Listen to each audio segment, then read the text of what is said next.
C'est du matériel qui a quand même pas mal navigué déjà. Donc en vue du Vendée Globe, on change. Comme ça, on a le temps de tester avant le départ.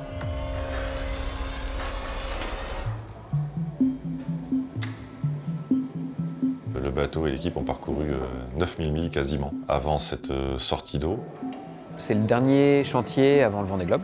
Donc on profite de ce chantier pour faire toutes les dernières grandes vérifications. Le chantier avait pour objectif, de contrôler l'état du bateau, avec en particulier des contrôles sur la structure du bateau, du mât, de la baume, des foils. Au début du chantier, on avait 280 lignes de job list. C'est surtout le nouveau jeu de voile où il va y avoir une grosse différence.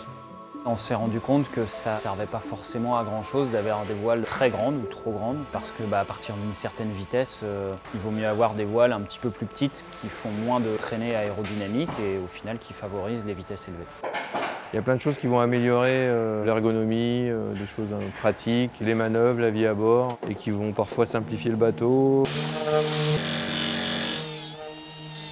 Ça avance bien et tout ce qu'on a fait, c'est en fonction des navigations qu'on a faites. Donc, Sur les écrans, il n'y a pas de prise audio Non, il n'y a qu'un input, il n'y a pas de sortie. Ouais, donc là j'arrête. Ouais. J'essaye pas de faire juste. Ah, tu peux, oui, si tu veux, ça, c'est la bonne taille, celle-là. Alors évidemment, en démontant des pièces, on trouve des choses à réparer qu'on n'avait pas forcément vues avant. Les winches, il y avait des petits systèmes qui marchaient pas bien mécaniquement.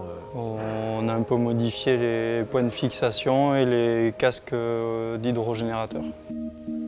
Et des choses qui ne fonctionnaient pas qui vont fonctionner. Puis on avait aussi un problème d'étanchéité du bateau, du coup il fallait un peu remédier à ça pour ne pas être trop humide à l'intérieur.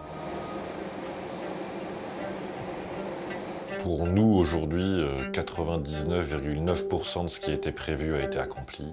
On espère que ça va fonctionner avec la nouvelle version. Vraiment, le bateau il est super sain et globalement, on est vraiment satisfait. C'est parfait comme timing. Parce que pour le Vendée, il faut que tout fonctionne et que Nicolas n'ait pas de questions à se poser. Forcément, on a envie de tester tout ce qu'on a modifié, de continuer la préparation au Vendée Globe. Il nous reste quelques navigations, il va falloir qu'on soit efficace. Et puis go quoi.